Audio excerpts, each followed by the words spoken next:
can we just take a moment to appreciate the fact that I went 5-1 in both Americas and EMEA last week?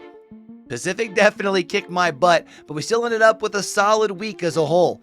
And we're coming down the home stretch now as teams start to secure their spots for playoffs. Americas and Pacific wrap things up this weekend, whereas EMEA, well, they wrap up stage number 1 next week, week after Easter.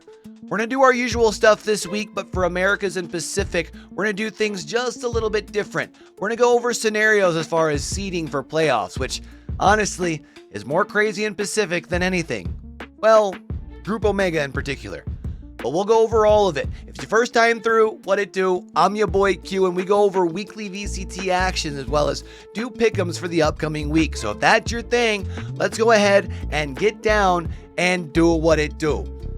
And we'll go ahead and start with the EMEA since that starts tomorrow, and well, it only seems fitting, and it is week number 4. We're not going to have to worry about seeding implications like we are for Pacific and Americas. We'll do that next week in EMEA. So I had mentioned, though, I went 5-1 last week, and that one loss was Foot Esports. Simply put, you can't come out and get 13-1 on your map pick to start off a series. I mean, right now, Foot can't afford to get 13-1 by anyone, but especially on their map this late in the stage. That loss for Foot puts them in the 4 seed for right now, and they'll have to look to regain against KC, who look pretty solid thus far in the stage. I will admit, Na'Vi had me a little worried early on against Giant X, but once they got off to split for map number 3, 13-0, I mean, what a relief.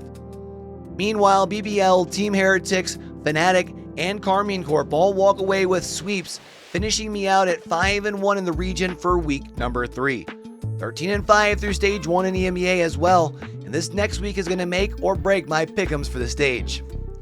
And you know what? Speaking of those pickems, let's go ahead and get down and do what it do. Same deal as always, 30 seconds or less for all 6, as well as a matchup to look forward to, so let's get it. Team Vitality over Apex, go ahead and give me Team Liquid over Koi, BBL over Gentlemates, Fnatic over Giant X, Carmine Corp over Foot, and Team Heretics over Na'Vi. And we'll end things with my game to watch on Friday, Team Heretics versus Na'Vi. The loser of this game will more than likely be locked into that 3 seed for the playoffs.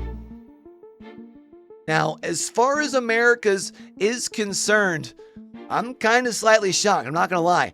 I feel like if you would have told me I was going to go 5-1 this past week, the EG and Crew game would not have been the one that I thought I'd get wrong.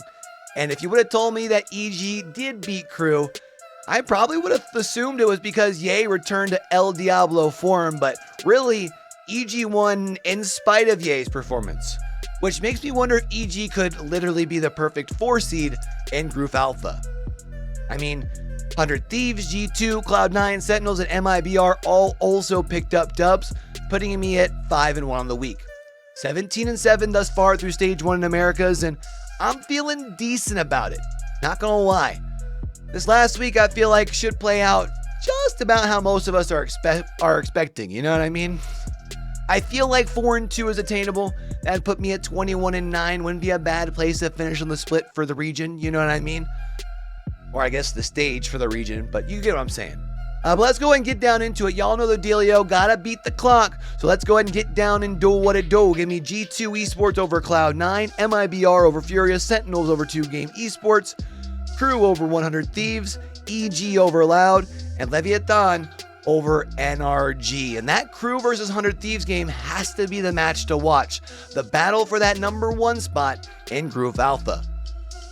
Now, I did say we were going to go over some playoff implications, and Americas isn't really too bad. I mean, as far as for Group Alpha, EG is just about locked into that 4 seed.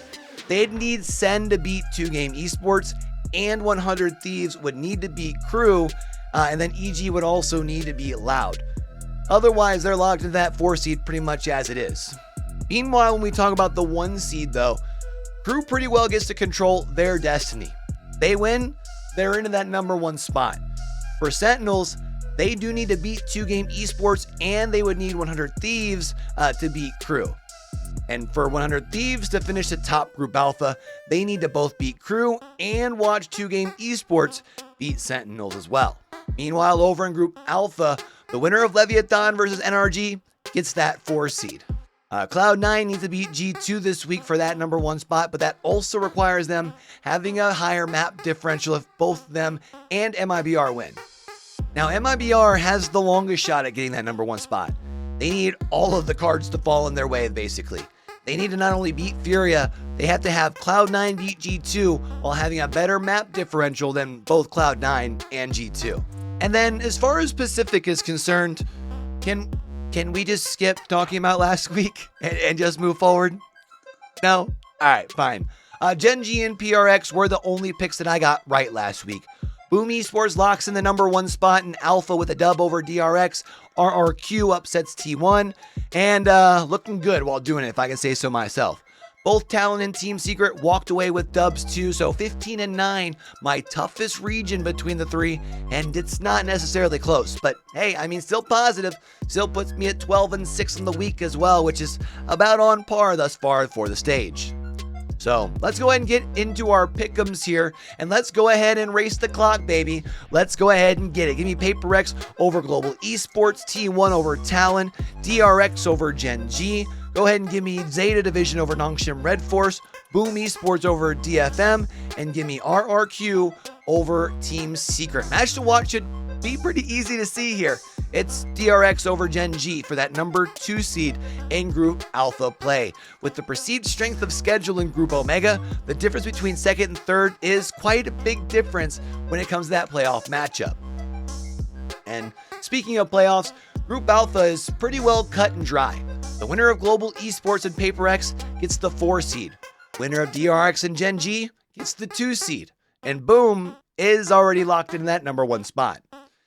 It's Group Omega that gets interesting because literally everyone besides Team Secret can finish anywhere from 1st to 5th.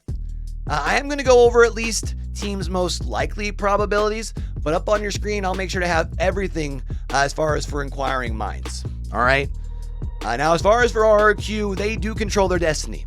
They win, and they're in. As long as they win up against Team Secret, which should be easy. Team Secret, the last seed right now, they get that number 1 seed if they do. If they lose, they need Talon to beat Team 1 while ending with a better map differential than T1, Talon, and the winner of that Zeta versus Nongshim Red Force game. As far as for the rest of our number 1 seeds, we got to assume basically that Secret beats RRQ. Cool? Cool. So for T1 to be that number 1 seed, they need to beat Talon, and if both T1 and RRQ lose, then T1 needs to have a better map differential than RRQ, T1, and the winner of that Zeta versus Nongshim Red Force game. While RRQ and T1 are at minimum in playoff, same cannot be said for Zeta, Talon, and Nongshim Red Force. For Talon, it's pretty simple. You want to get into the playoffs, you got to win. And if they do lose, they need Zeta Division to beat Nongshim Red Force. If Talon wants that 1 seed, though, that's where things get interesting. They need to not only beat T1, but they'd have to finish with a better map differential than RRQ, T1, and the winner of that Zeta versus Nongshim Red Force game.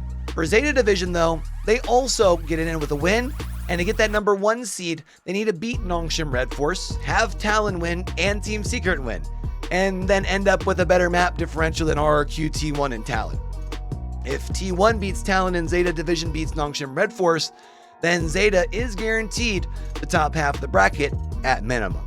Now, Nongshim Red Force is the one that depends the most on others. While they are in with the win, they could really go anywhere from 1st to 4th, depending on how many other qualifying results they get. I'm going to leave them up for you on your screen so you can pause if you want to read.